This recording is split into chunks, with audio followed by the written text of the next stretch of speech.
स्वागत करुछि मो चैनल संस्कृति एवं परंपरा को। कार्यं त्वं कारणं त्वं च कारणां च कारणं तेजः स्वरूप भगवान् निराकारो निराश्रयः निर्लिप्तः निर्गुणः साक्षी स्वात्मा रामः परात्परः प्रकृतिसह विराड बीजं विराड्रूपस्त्वमेव च सगुणस्त्वं प्राकृतिकः कलया सृष्टि हेतवे। श्री जगन्नाथ महाप्रभुंकर रथर नाम नंदीघोष काहींकी? नंदी आउ घोष ए दुई शब्दर मिश्रण रे सृष्टि होईछि नंदीघोष।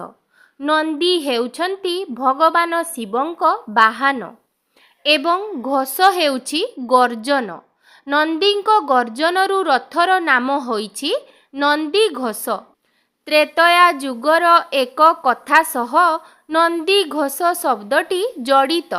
रावण विरोधरे युद्ध घोषणा करिबा परे भगवान रामंक सह थिबा बानर एवं भल्लुक माने युद्धर रणनीति प्रस्तुत करुथांती।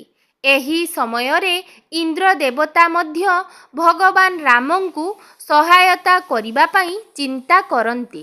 प्रभु राम वनवासी होइथिबारु तांको पाखरे रथ न थाए, एणु रथटीए प्रदान करंती देवराज इंद्र। हेले रावणर सैन्यंकु परास्त करिबा रामंक पक्षे संभव हुए नाही। एही समयरे विष्णु रूपी श्री रामंकु सहायता करिबा पई भगवान शिव निज बाहन नंदींकु प्रेरण करंती। नंदींकु धारण करिबार शक्ति काहार नथिबारु श्री विष्णुंक सुदर्शन चक्ररे स्थापित हुअंती नंदी। दुई महाशक्ति एकाठी हुअंती। सुदर्शनंक घूर्णन बेले नंदींक अवस्थान जोगु नंदी भीषण गर्जन करंती। सेही गर्जन फलरे रावणर अर्धाधिक सैन्य प्राण हरांती एवं श्रीरामंक विजय पथ सुगम हुए। एणु इंद्रंक प्रदत्त एही रथर नाम हुए नंदीघोष। पुरी रे रथयात्रा समयरे श्री जगन्नाथ विराजमान करुथिबा एही रथरे महाप्रभुंक विग्रह सह तांक प्रमुख चलंती प्रतिमा मदन मोहन मध्य गुंडीचा यात्रा करिथांती। नंदीघोष रथ अन्य नाम गरुड़ ध्वज बा चक्रध्वज बा कपिध्वज। रथ प्रदानकर्ता इंद्र। रथ निर्माण विश्वकर्मा। व्यवहृत काठ संख्या 742 रु 831। उच्चता 44 फुट 3 इंच बा 33 हाथ 5 आंगुली। चक संख्या 16 सिद्धि अनुपातरे।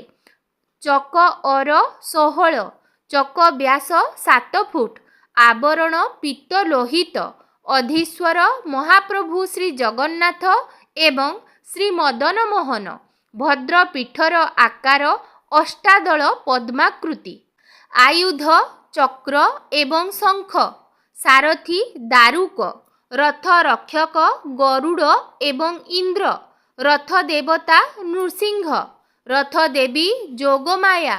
रथ शक्ति विमला एवं बिरजा। रथ भैरव एकपाद। रथ शिरे कल्याण सुंदर। रथ पालक भैरव नृसिंह गरुड़ वासुदेव। रथ यक्ष हर्जाक्ष। दौड़ी नाम शंखचूड़। 4 अश्व शंख बलाहक श्वेत हरिद्वास। गंधर्व वैधूति। नेतर नाम त्रैलोक्य मोहिनी। द्वारपाल जय एवं विजय। रथ प्रतिहार कुमुद एवं कमुदाक्ष। ऋषि पट्टारे ऋषि नारद देवल व्यास सुकदेव पराशर वशिष्ठ विश्वामित्र एवं मार्कंडेय। दधिनौति हिरण्यगर्भ। मूर्धारे केतुभद्रा। चर देवता बराह एवं नृसिंह। चारण नल एवं କୁବେର, ଗର୍ଭଧୀଶ୍ୱର ଅଷ୍ଟଶକ୍ତି, ହିରଣ୍ୟଗର୍ଭା, ଉତ୍କର୍ଷଣୀ କ୍ରିୟା, ଯୋଗ, ଆଜ୍ଞା, ଅନୁଜ୍ଞା, ପ୍ରଜ୍ଞା ଏବଂ ମେଧା, ଧ୍ୱଜାରେ ବିରାଜିତ ସଂକେତ, ହନୁମାନ, ରଥର ଶୂନ୍ୟଚକ୍ର ନାମ, ସୁଦର୍ଶନ, ଦଧିନଉତି ଉପରିସ୍ଥ କଳସତ୍ରୟ, ନଭ, ବ୍ୟୋମ ଏବଂ ଆକାଶ, ରଥର କୁମ୍ଭ, ହିରଣ୍ମୟୀ, ସତ, ଶାନ୍ତି, ଦୟା, କ୍ଷମା, ରଥରତ୍ନ, ସ୍ଫଟିକ, ବ୍ରହ୍ମ ସଦନର ଉଭୟ ପାର୍ଶ୍ୱସ୍ଥ ଉପାସକ ବ୍ରହ୍ମା ଏବଂ ଇନ୍ଦ୍ର, ଓଲଟ ଶୁଆ, ଜୀବ ଏବଂ ପରମ, ରଥ ପୀଠ, କଞ୍ଚନମଞ୍ଜା, ପୀଠର କ୍ଷେତ୍ରଫଳ 35 ବର୍ଗଫୁଟ, ଚନ୍ଦ୍ରତାପ, କନକମୁଣ୍ଡାଇ, ରଥାଧୀପ,